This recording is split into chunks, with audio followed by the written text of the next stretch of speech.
पिछली कक्षा में हमने प्रगतिवाद पर कुछ सैद्धांतिक बातें की थी और उस दौरान हमने यह स्पष्ट करने का प्रयास किया था कि साहित्य में प्रगतिवाद मार्क्सवाद का ही रूपांतरण भर है।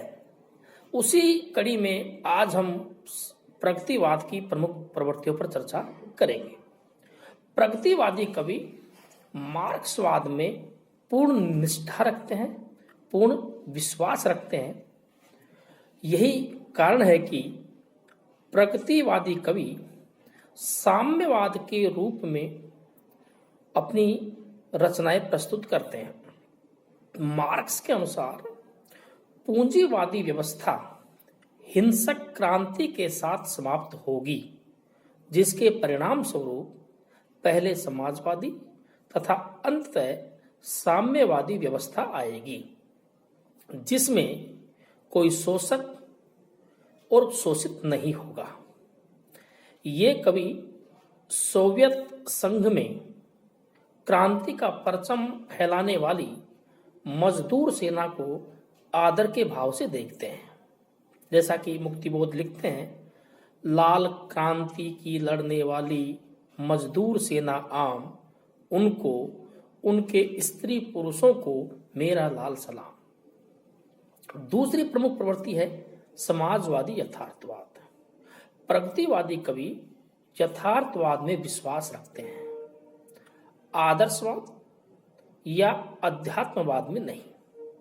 इनका यथार्थवाद समाजवादी मान्यताओं पर आधारित है, जिसके अनुसार मानव के यथार्थ को निर्धारित करने वाली सबसे बड़ी ताकत अर्थव्यवस्था या उत्पादन प्रणाली है।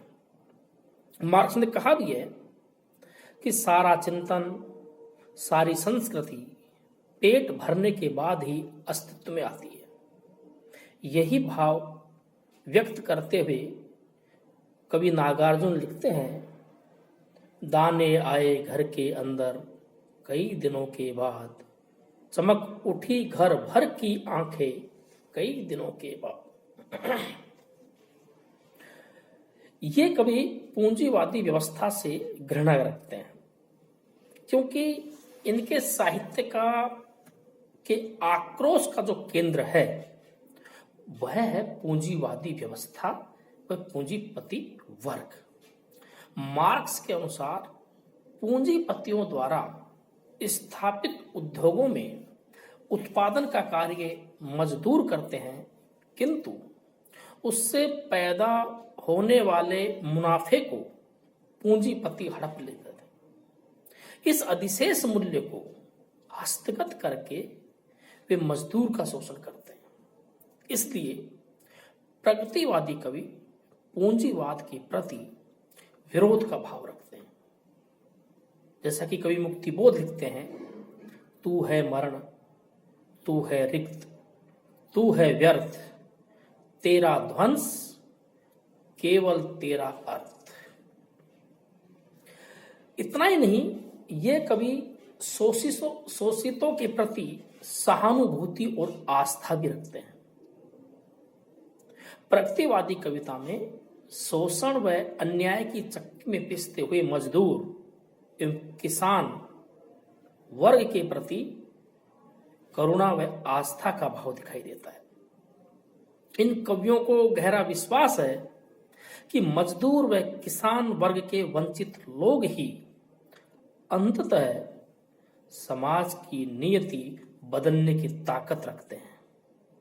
जैसा कि केदारनाथ अग्रवाल, जो कि प्रगतिवाद के पंत कहलाते हैं, वे लिखते हैं, मैंने उसको जब जब देखा लोहा देखा, लोहा जैसे तपते देखा, गलते देखा, ढलते देखा, मैंने उसको गोली जैसे चलते देखा। ये कवि सामाजिक व्यवस्था में आमूलचूल बदलाव के पक्षधर थे, क्योंकि प्रगतिवादी कवि सामाजिक संरचना में क्रांतिकारी बदलाव चाहता है और यह बदलाव हृदय परिवर्तन जैसी कल्पनाओं से नहीं वरन वर्ग संघर्ष के माध्यम से होगा। यह परिवर्तन आमूलचूल होगा, व्यवस्था में नहीं व्यवस्था का होगा। जैसा कि कवि दिनकर अपनी ओजस्वी वाणी में कहते हैं, सदियों की ठंडी बुझी राख सुगबुगा उठी, मिट्टी सोने का ताज पहन इठलाती है, दो राह समय के रथ का घर घर नाद सुनो, सिंहासन खाली करो की जनता आती है। क्योंकि प्रगतिवादियों की स्पष्ट धारणा है कि वर्ग संघर्ष में बीच का कोई रास्ता नहीं होता। जो शोषित वर्ग के पक्ष में नहीं है वह शोषक के पक्ष में है। इस कविता में राष्ट्रीय चेतना के दर्शन भी होते हैं। प्रगतिवादी कवि भी राष्ट्रीयता की चेतना से युक्त हैं, पर उनके लिए राष्ट्रीयता का अर्थ छायावादी कवियों से भिन्न है। ये कवि सांस्कृतिक राष्ट्रवाद के समर्थक नहीं है, न ही इन्हें राष्ट्र के गौरवमयी अतीत या महान दर्शन के प्रति भावुक होना पसंद है।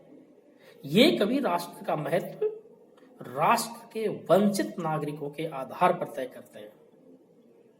जहां न भरता पेट देश वह कैसा भी हो महान नरक है। नागार्जुन लिखते हैं, कागज की आजादी मिलती ले लो दो दो आने में। राष्ट्रीय चेतना के साथ ही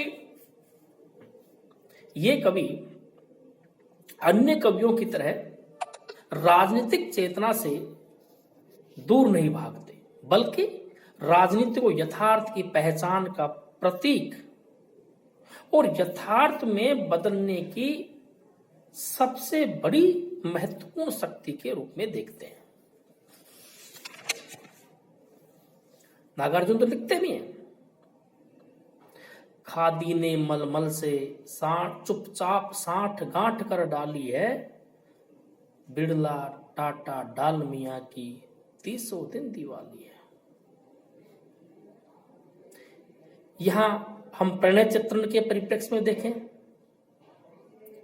तो यहां इन कवियों की जो प्रणय भावना है वो साहचर्य एवं सहज जीवन से उत्पन्न होती है, क्योंकि प्रेम के लिए इन कवियों को प्रकृति की गोद में जाने की आवश्यकता महसूस नहीं होती। वह तो श्रम करते समय भी महसूस किया जा सकता है। प्रेम साधारण जीवन का सहज अंग है। यह किसी विशेष परिस्थिति की मांग नहीं करता। प्रेम समाज से काटता नहीं है, बल्कि वह तो व्यक्ति के सामाजिक होने की भावभूमि है। जैसे त्रिलोचन लिखते हैं, मिलकर दोनों प्राणी दे रहे खेत में पानी।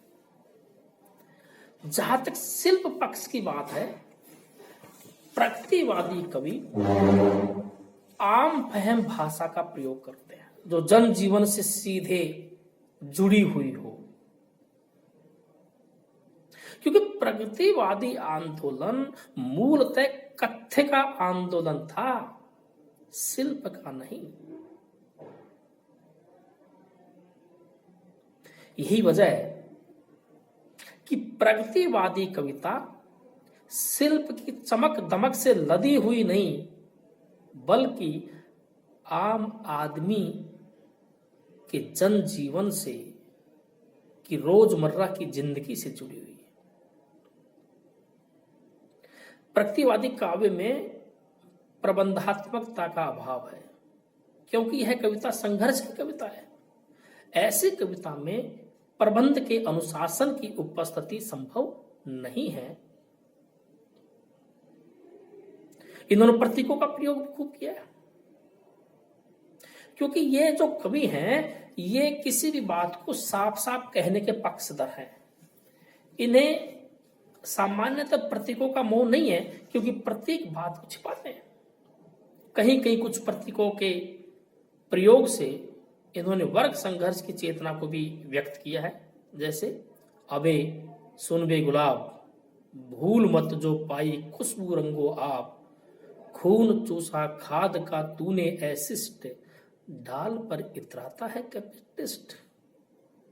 ये निराला की कुकुरमुत्ता कविता की बेहद महत्वपूर्ण पंक्तियां हैं। ये पंक्तियां वर्ग संघर्ष को व्यक्त करती हैं। इस प्रकार प्रगतिवादियों की भाषा छायावादी कवियों की तरह संस्कृत निष्ठ न होकर अत्यंत सरल व सहज है, शैली अलंकार विहीन है और मुक्त छंद का प्रयोग भी इन्होंने कहीं कहीं किया है। उसमें कहीं बनावटीपन नहीं, वह आम आदमी की भाषा है।